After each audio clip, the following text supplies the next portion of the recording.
Welcome. Good evening. My name's Rich Hanna. I'm the Recreation Manager. I'll be the key presenter tonight. I just wanted to thank everybody for registering, giving up a little bit of your evening tonight as we go through the proposed municipal code amendments to special events.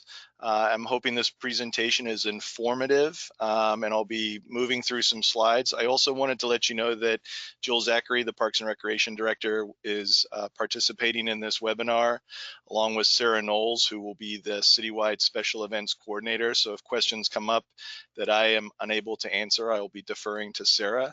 And also Rose Navarez, who's actually running the presentation and will also be queuing up your questions at the end of the presentation.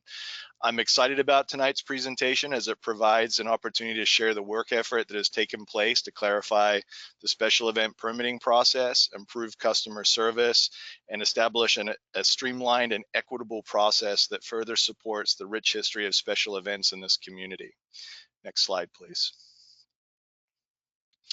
So the presentation goals, as I mentioned, I would like this to be informative, but as we go through the presentation, I'll clarify the special event process. We'll review the improvements, both in the permitting process. We'll talk briefly about the special events ordinance and how it supports equity and the special event permitting process. And at the end, we'll take questions and comments from everybody. If you can hold your questions till the end of the presentation, we'll make sure that we take them all. And if you put in a chat question, we would also take that at the end of the presentation. So my goal is to hopefully answer all your questions as we go through the presentation, and anything that's not answered, I'd be happy to do that towards the end of the presentation. Next slide, please.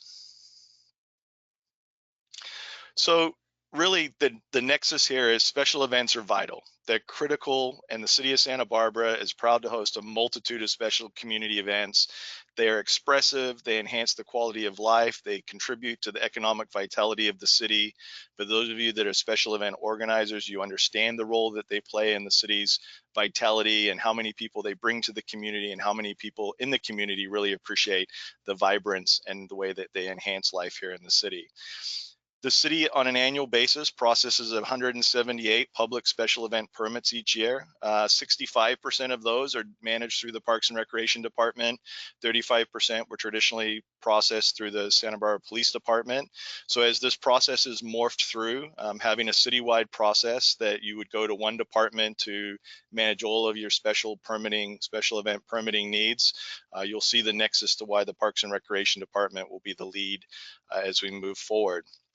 We put on a number of events, including commercial and nonprofit sponsored events. We have athletic, community, cultural, parades, festivals, concerts, and block parties.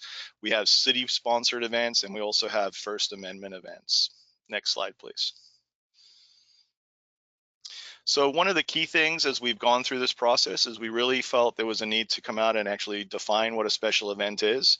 And using this criteria as applicants move through the special event permitting process in the future, any use of city property, so parks, beaches, buildings, facilities, anything that requires a road closure, use of public streets, transportation needs, planning, and or additional parking. So events that are traditionally down on the waterfront or in parts in the city of Santa Barbara. When there's a lot of additional vehicle traffic, additional parking may be required. It may trigger a need for security and or law enforcement. It could require entry tickets or participant fees. So if you've got festivals and concerts and things like that, an entry ticket, or it could be a participant fee like a running or a fundraiser type run or walk. And anything that's 75 or more attendees would drive somebody through the special event process. Next slide, please. So why special event guidelines? Well, as you can imagine, the special event process can be frustrating, confusing for some people. So the whole process here is to clarify the process, improve communication for coordination for permitting special events, all the events that I made before, but also including public assemblies, demonstrations, and special activities in city parks, on city beaches, streets, and sidewalks.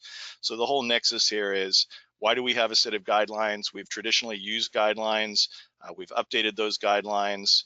We've gone beyond administrative guidelines, and that will be the nexus to the special event ordinance that I'll discuss later in the presentation. Next slide, please.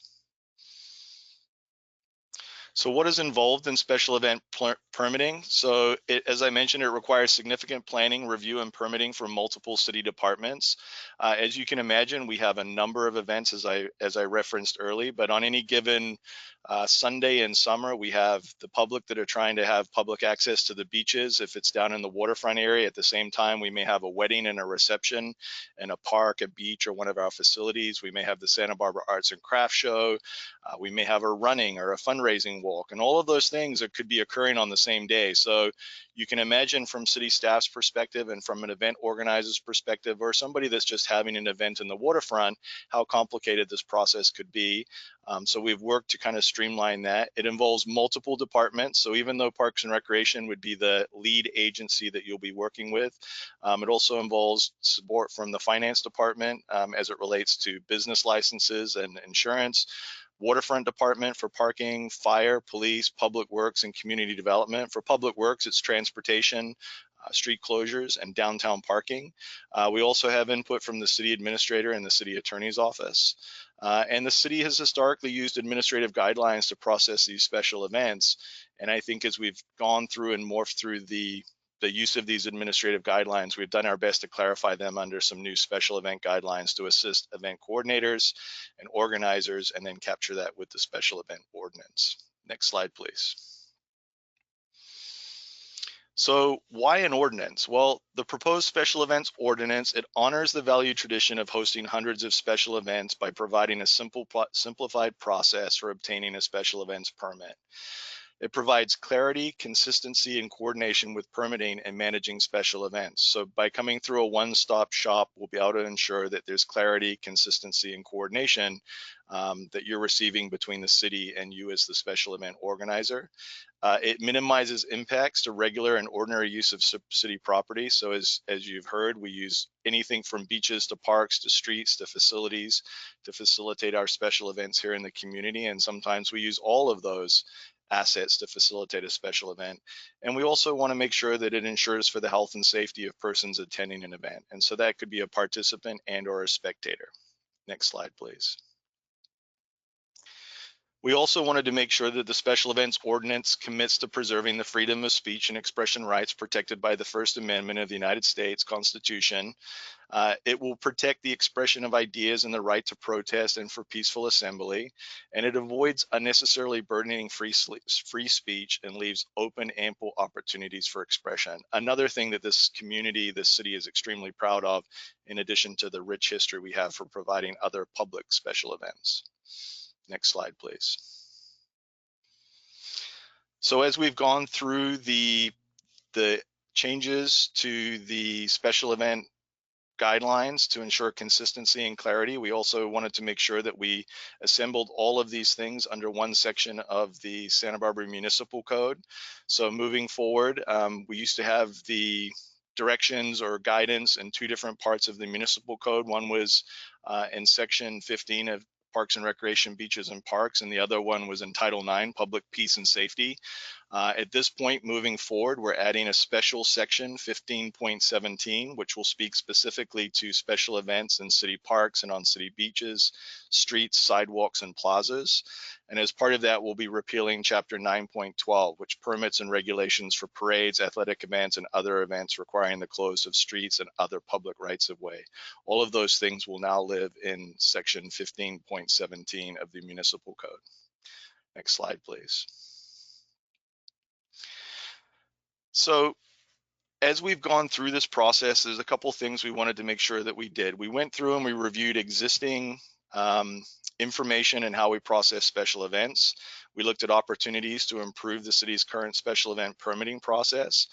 We researched what other cities were doing and industry standards. And so what we did is we looked at other coastal cities similar to Santa Barbara and cities that run a lot of, world-class athletic, sporting, assembly, parades, festivals, and how successful they were in doing those things and how their processes align with what we did in Santa Barbara. And where possible, we incorporated those things into our guidelines to streamline the process. And we looked at cities like San Diego, Long Beach, Newport, Santa Monica, San Diego, or Santa Cruz, And so as you get a sense of that, we're looking at cities again that are in the coastal zone that run a lot of similar events to us, have a great reputation for hosting these events, and what could we glean from looking at the way that they host those events, and what could we incorporate into what we do.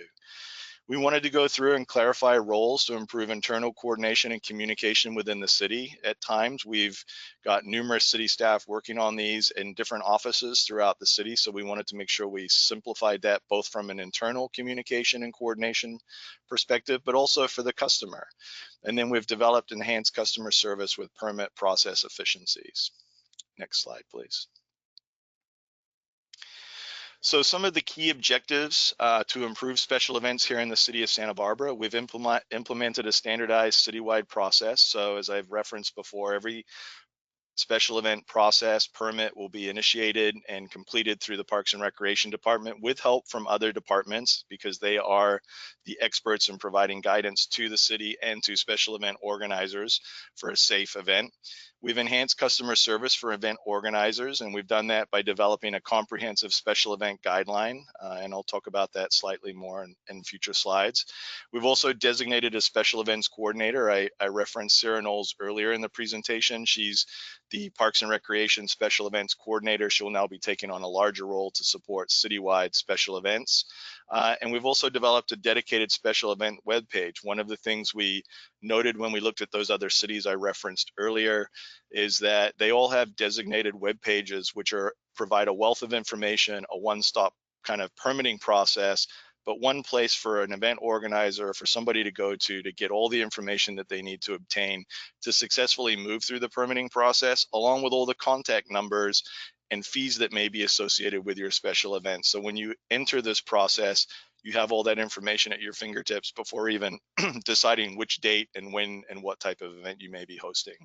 We've also gone through and clarified permit requirements for special events so that there's consistency for all events here in the city of Santa Barbara, and we can ensure that that takes place year over year. Next slide, please. Some of the other key objectives was to streamline review and the approval process.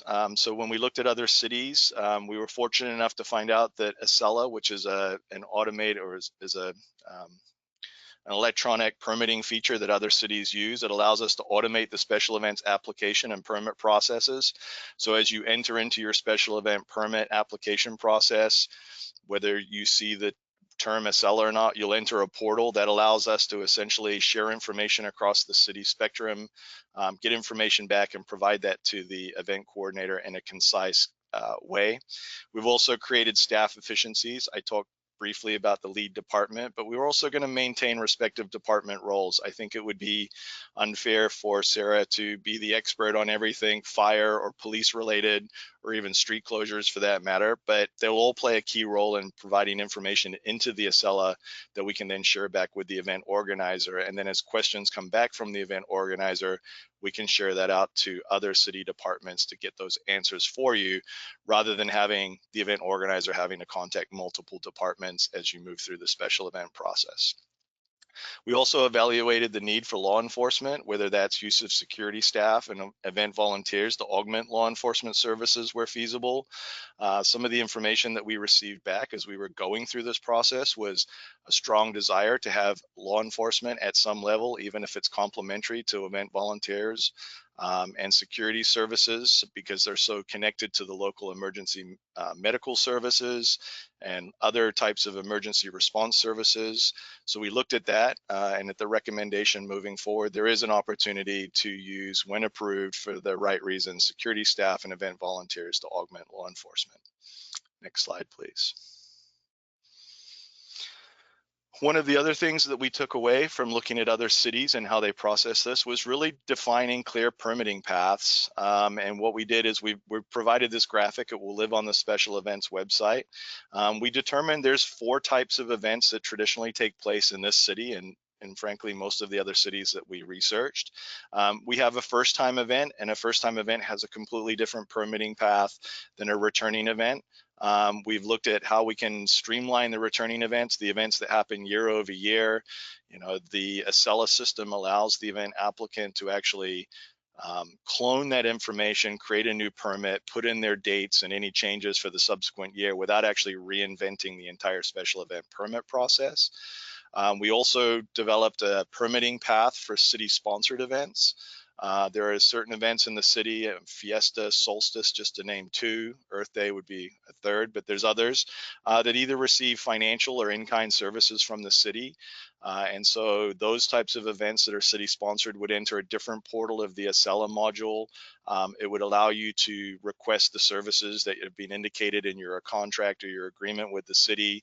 And then services that are rendered or required over and beyond that would allow us to communicate that back to the event organizer as being over and above whatever the in-kind or financial contribution is. But essentially, it'll function a lot similarly to the returning event. It just has other built-in efficiencies based on the in-kind services the city might be providing. And then we also looked at First Amendment events and how they take place in the city and how we can support that, something that the city is extremely proud of, and how they would move through a permitting process for a planned event that's well out in the future that requires a certain number of requirements, or even just an unpermitted event that we just want to have some sort of a notification to make sure that we can ensure for the safety of participants and spectators. It becomes more of a notification than an actual permit. We also standardized our deadlines in the approval process. So we have up to 300 days to submit a permit. In fact, if somebody wanted to submit it earlier than that, we'd be happy to take it. The more time we have on our end, the faster we can actually process it and make sure that you have ample time to put those things in place. We wouldn't accept a permit that's less than 90 days. However, there are situations, and as we're all living through the world of COVID, that there could be exceptions to that. These deadlines apply for every permit other than First Amendment events. And then the approval will vary on size, complexity, and city resources. As you can imagine, when we have multiple events going on in the city at the same time, city resources could be stretched and we couldn't actually ensure that the event would be safe and enjoyable both for the event organizer, the participants, and even your sponsors. Next slide, please. As I mentioned earlier, we've gone ahead and provided a dedicated web page. This is just a snapshot. This will live on the city's web page. It will also be, if you type in "how do I" through the city's search engine, you'll be able to "how do I plan a special event" will come up. But on the website, this dedicated web page, you'll find everything you need to know, including the 5 simple steps. How do you get started in the process? We plan on building a calendar into this that lives in real time from the Acela special event permitting process. So if you're a new event organizer, you can look there and see, is, that Tuesday in July at this time, is there an event that's going on between 6 p.m. and 10 p.m. if that's your event time, to help you just kind of guide when is the best time. Maybe you don't want to have the same nonprofit charity walk as some other event that's a week before or a week after. You want to make sure you spread yourself out to provide a greater chance of more participants attending your event. So that'll be a live feature in here. We'll also have all the locations. We'll include permitting fees, and as I mentioned earlier, we'll have all the contact information. So as much as we want everything to funnel through Sarah and our special events coordinator, there will be other city department contacts there that you'll be able to reach out to, and all that will live on this web page with different tabs to support you. Next slide, please. For a first-time event, one of the things we wanted to do is we realized that even under the new streamlined process that is designed to provide clarity and really simplify it, it still can be complicated, and we want to make sure before somebody really goes into Acela and starts moving through this process that they have as much help as we can possibly provide. We want to make sure that we provide the customer service up front. It could be that you're unfamiliar with permitting a process here in Santa Barbara, what the cost could be, whether that's an internal city cost or, depending on the size and complexity of your event, it could involve the need for Santa Barbara County Public Health Department for food permits, or the ABC for alcohol permits. We want to make sure that you as the event organizer has all that information before actually submitting an actual first time special event into the Acela portal.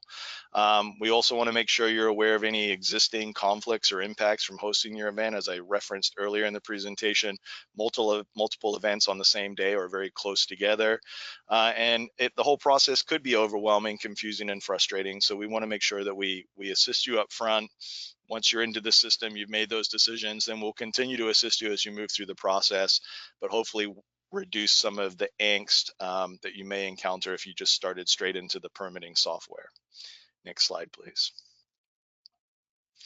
So as part of that, we've created an intake form for the first time events. It's something that you would complete online. You'd complete your information. It will automatically send an email to Sarah. She'll be able to review that and then provide guidance back to you. And then she would be your contact, as I referenced, throughout the rest of the special event permitting process. But all of the things that I referenced on the slide before, she would be able to help you assist and navigate through those things and actually provide you some guidance and even potentially some solutions to making sure that you have a successful event. Next slide, please. So when we think of returning events, they're annual events. They return. So I'm thinking of things like Santa Barbara Triathlon, Night Moves, French and Greek festivals. We have a lot of awareness walks that occur year over year. One of the great things with using the Acela special event permitting process, as I mentioned, is you can clone your event from one year to the next. You can go in and update that. So it'll be its own new permit for that current year. However, 99% of the information that you submitted the year before would be available and usable in the new permit that you've cloned to submit back into the portal. You'll have the ability to update as necessary, and then you would simply submit that for review and permitting. And hopefully this will take away a lot of the completing the same application, whether it was a fillable PDF or a handwritten application, and finding the documents you submitted the year before. All of those things will actually live in Acela in your account. So both you as the event organizer and us as the city will be able to communicate with you, keep those notes, keep that information so that it can be used year over year and simplify the process. Next slide, please. As I referenced, city-sponsored events, they are included in the city's Arts and Economic Vitality Program. I listed some of the events earlier, but we also have the Christmas parades, and we have other agreements both with the Coast Village Association, the Milpas Association. Those agreements will also live in the special event permitting process, whether it's a permit or an agreement. But again, it just goes to support what the in-kind or financial resources the city will provide. But obviously these events are traditionally returning events. So again, you'll have all the benefits of a returning event through the special event permitting portal, but you'll have access to select the city's resources that you would need. And again, that includes street closures, traffic control, staffing, law enforcement, trash and recycling services, all of those in-kind or financial resources the city is committed to making sure your event is a success. Next slide, please.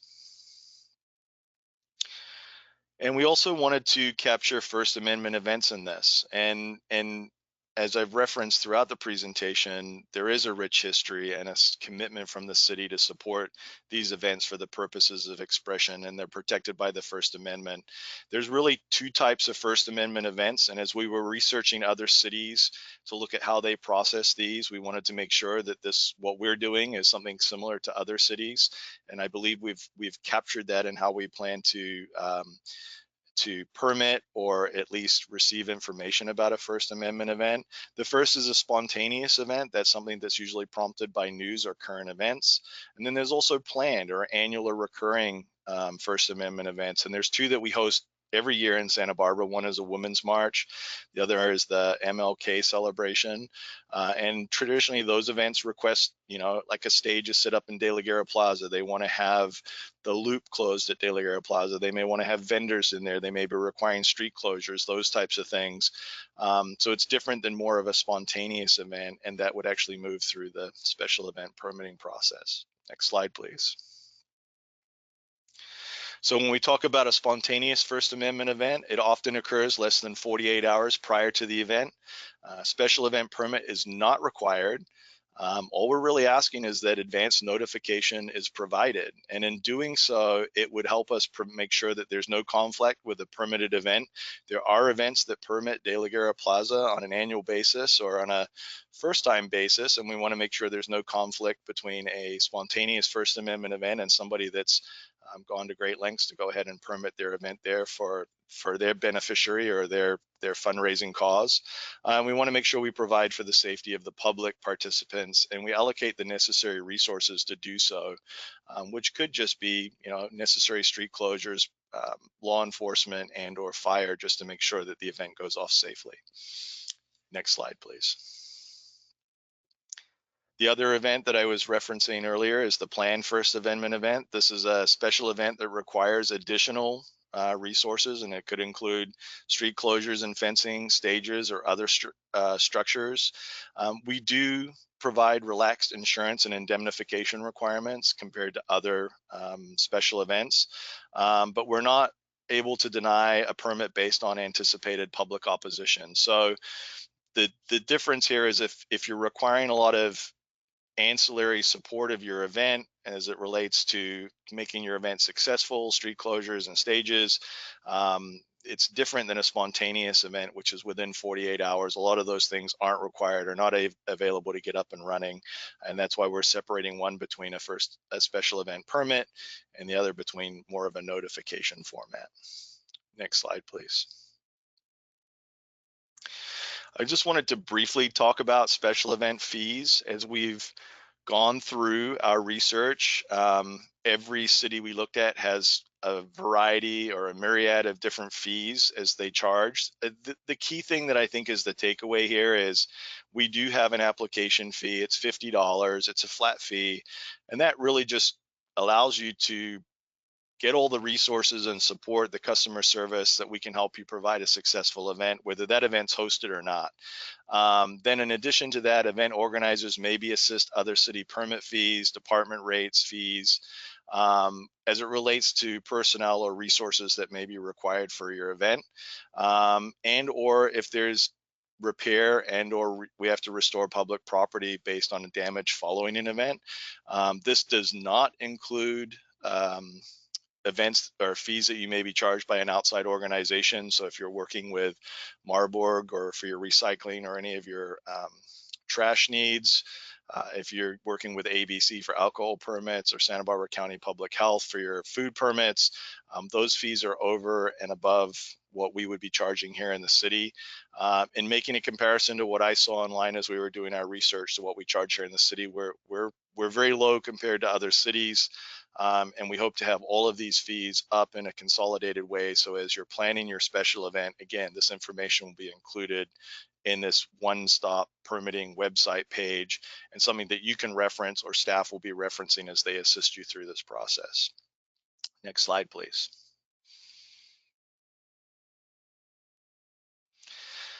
So in terms of implementation, we are actually in the process of testing the Acela special event portal. So we have staff testing that right now. It's our goal to have that tested as we wrap up December. We're very optimistic that special events will be able to return somewhere as we get closer to summer. But we want to make sure that this is available both and is being tested and is robust from an internal perspective. But we also want to make sure we get it out to event organizers with plenty of time for you to have access to it, put your event in, make sure that we can support you through the transition. For any events that have already submitted applications already for 2021, we will either transfer those for you or work with you to make that as seamless as possible, as plausible. We also we've activated the designated special events webpage. So if you're on the city's webpage right now and you look on how do I plan a special event, it'll take you to the designated special events webpage. As more information becomes available, that'll be where we post it, and then we'll be sending out an email to the larger group, just letting people know that there's been updates included at the website. And then as part of our outreach campaign, and we do this with any sort of a project or any sort of a change, we want to make sure we do a comprehensive outreach campaign campaign, and that will include implementing the guidelines. We send those to staff, so any staff at any level in the city would be aware of this and how to support or direct you to Parks and Recreation. We want to make sure that our advisory groups know. We do a lot of email and mail and social media to all event organizers, and we do that both on any sort of social media campaign or on all of our city platforms. So our goal as we go through this implementation phase is to have this information available for you as soon as possible to start planning for your event in 2021 or beyond. And if you've already submitted, I just want to make sure that you know that we will be either closely working with you or we'll be doing the work to transfer what you've submitted into the special event permitting portal. Next slide, please. So that concludes my presentation. I wanted to obviously be sensitive to people's time, but I'm also, and both Sarah and I are available for any questions and comments. So I've placed a slide up right now. If you have any questions or comments, if you can follow this, Rose will find you. She'll connect you to us, and we'd be happy to answer any of those questions at this time. And just as a note before I take the first question, this webinar has been recorded. We do plan on sending the link from the recording to all the people that registered for this, whether you could be here tonight or you were unable to be. We'll make sure that you receive the link. And we'll also have the link that's something you can click on from the special events webpage to take you to this recording to help you out down the road if you have further questions. And with that, I would open it up to any questions or comments. Thank you. Okay, Rich, the first question came from Rob Laskin, and his question is, are you coordinating all or any of this with the county to streamline events at locations such as the courthouse, which is county, but which impacts streets, which is the city? That's actually a great question, Mr. Laskin. We plan on reaching out to the county. We've been working with them closely through their public health department as it relates to those guidelines. We have not actually looked at events that are at the courthouse and how they correlate to street closures or impacts on city streets. That's a great question and something that we can certainly reach out to the county and make sure that to the best of our ability, we're on the same page as we permit those events moving forward. And I'll make a note of reaching out to the county about that. Thank you.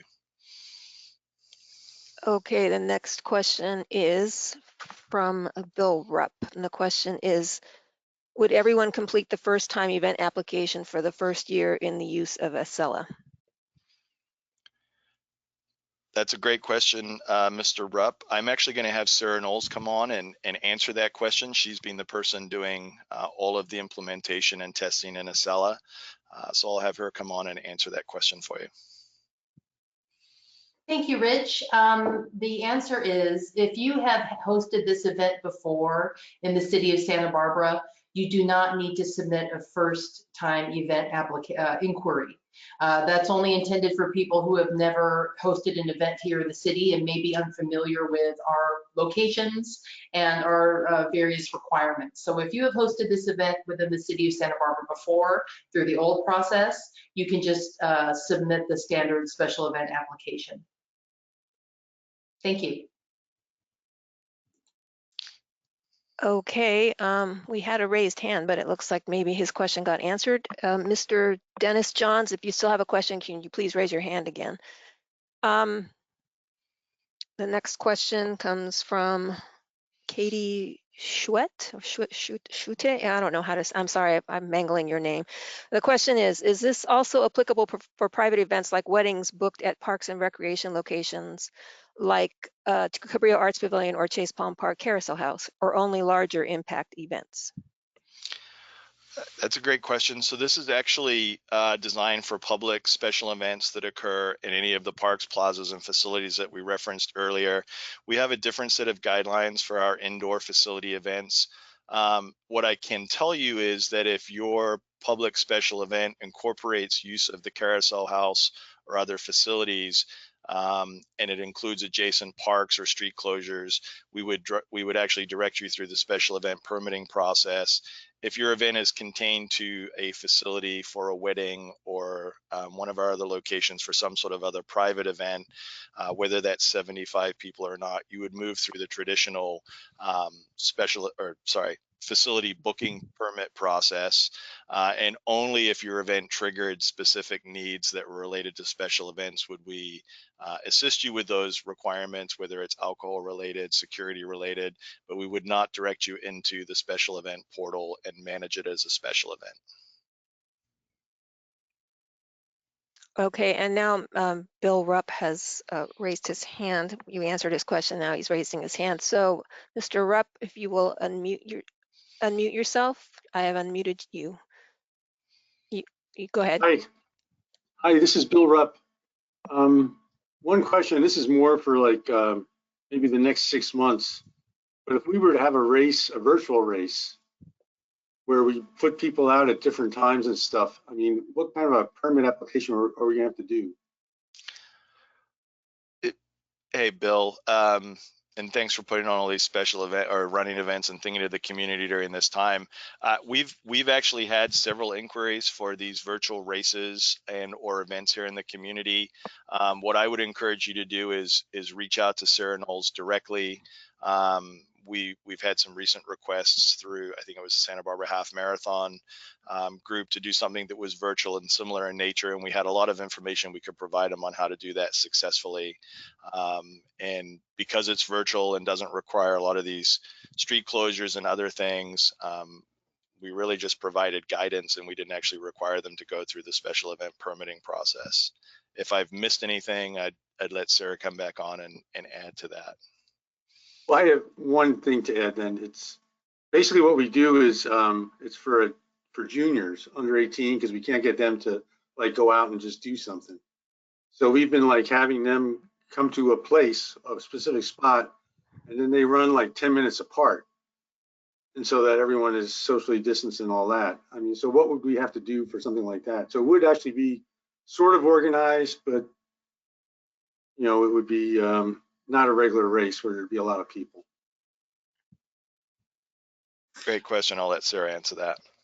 Well, Bill, there are two parts to my answer. The first one is if you are what we call dropping in to a park, which means you don't have a prior reservation, you don't have exclusive use because you have not rented a space. You're not setting up any equipment. You're not offering any elements that would typically be at the start and stop point of a race that we host here in town. Then we don't require you to have a permit. That being said, you do have to, at this point, follow all of the protocols for COVID-19 as directed by the county health department. So that has been more of a guiding factor on how to hold these virtual races in city property when you're dropping in. So if you'd like to contact me directly this week, I'd be more than happy to assist you with that and provide you with some guidance. All right, thank you very much. Thank you. Okay, the next question came from Warner Anderson, and he's asking, will COVID safety protocols and requirements for events be built into Acela, or will those requirements come from EHS?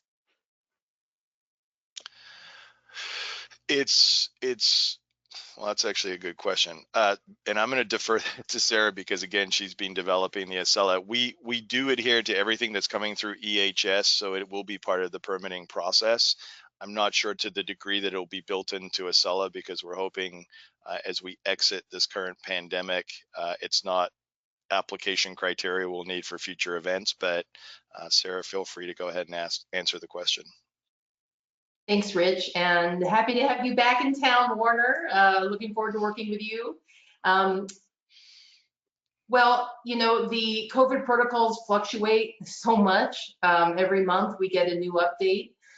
So it would be a little difficult to incorporate that into the new Acela application. But what we can do as we move forward, if we know what these protocols will be, if they're going to be something that is lengthy, that will be in effect for more than 30 days, we could definitely add some verbiage and text to the application as you're navigating through it, so we can alert you with any protocols that are currently in place. And of course, you'll be getting updates from me anyway, as I do with all of our organizers, just to keep you abreast of all of the new protocols as we're constantly fluctuating through this pandemic. Thank you.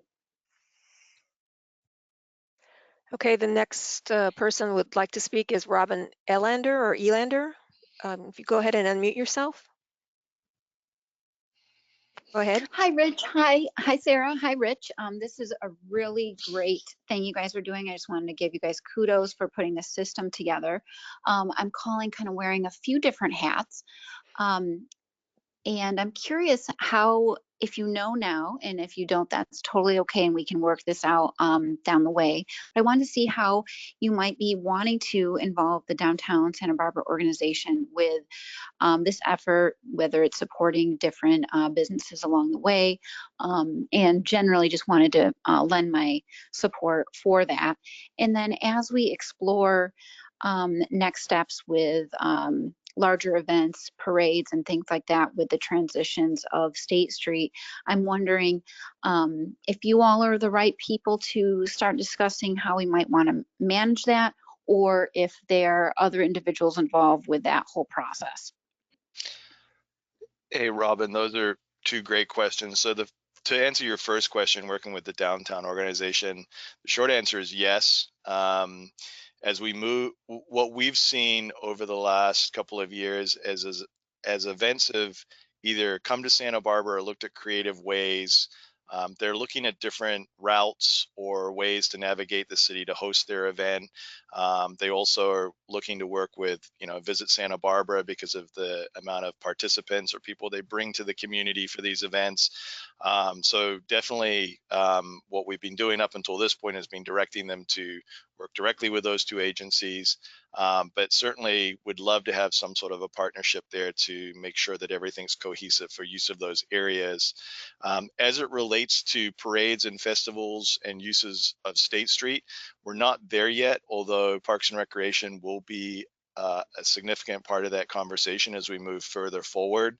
One of the things that we have established, at least pre-COVID and the changes to State Street, was working with our traffic engineers to design specific routes or course maps for different parts of the city to save both the applicant from having to pay for an engineered traffic plan, but two, to also provide you with routes that would be a lot easier to approve and move through the process. And I would envision, as we go forward, having something like that too for events that have traditionally used State Street for their event, having either how we move through that corridor or how we move around that corridor in a way that's pre-approved by our traffic engineers to simplify the process. Great. Well, just consider me a partner in helping you guys figure all of that stuff out. And this is a great way to support our community and make special events a lot easier. As a frequent organizer of events over the years, I know that this is going to relieve headaches of all my colleagues. So very cool stuff. Thank you. Okay, and we have a question from Ellie Iverson. This is the last question I have, and I have no more raised hands. So if anybody would like to speak, go ahead and raise your hand or send a question. She knows it's challenging, but any insight would be appreciated, and asks that, can you speak on predicted event capacities in public spaces for 2021?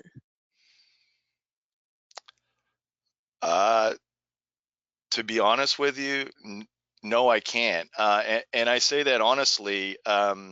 We, as the department and the city, have tried to be as nimble and as creative with just hosting things that we do and interpreting the health officer orders to host events. We haven't heard anything from Santa Barbara County Public Health as it relates to capacity or number of participants in events as we move further out of the current pandemic. I would imagine some of the things that have been put in place for the pandemic, you may see being required just for general health and safety moving forward at large special events.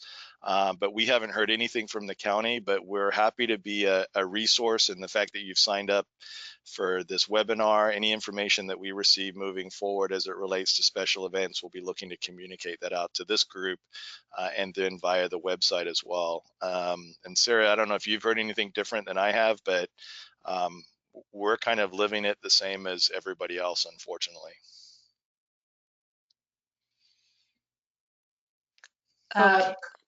I'm sorry, correct. I agree with Rich. But just know that in my department, with my supervisor, Susan Jane Bardick, we are attempting to brainstorm and try to come up with some kind of idea of how we could possibly hold events in a socially distanced, safe way in the future, so that when things are approved to begin again, we will be ready with some ideas that we could hopefully be approved to occur. Thank you. Okay, it looks like Stephanie Petlow says she would like, I believe she's saying she would like to comment for Old Spanish Days Fiesta as La Presidenta 2021. Okay, Stephanie, if you want to unmute yourself, there you go. Go ahead. Okay, thank you very much, Rich. Thank you very much, Sarah, to be able to comment regarding the special events permits and that. We at Old Spanish Days are looking forward to presenting the best and safest fiesta we can in 2021, and we'll certainly look forward to working with the city and the county to present the best fiesta we can in the safest possible way. Thank you very much for this information this evening regarding permitting, etc. And I would just like to thank the city once again for their continued support of Old Spanish Days. This will be the 97th year that we are celebrating. And back in 1924, our founders of Fiesta, it was right after the earthquake that happened. And the Libero Theater was rebuilt, and the city leaders got together and said, what can we do to help create a, more tourism in the city and help to continue our beautiful Santa Barbara and the lifestyle we have here. And at that point in time, Old Spanish Days began. So I look forward to working with you and everyone to create the best 2021 fiesta that we can have. Thank you very much, and Viva la Fiesta. Thank you. Okay, it looks like there are no more raised hands. Looks like all the questions were answered. So, no more questions. Great. Well, I just want to come back and reiterate, thank you everybody for giving us a little bit of your time this evening. Like I said, we really want to make sure this is something that is simplifies your process. We're very much excited too for what 2021 will bring, both for the community and event organizers and charities and many of the fundraising recipients for a lot of these events here in the community. As I mentioned at the beginning of the presentation, we will make sure that this webinar is sent out to you so that you can send that on to your colleagues or other people that you work with, as well as part of that will also list where it's going to be hosted on the city's website with a link there also taking you to this recording. And if there's no more questions, which it sounds like there's not, enjoy your evening, and I'll be asking Rose to end the webinar. Thanks very much.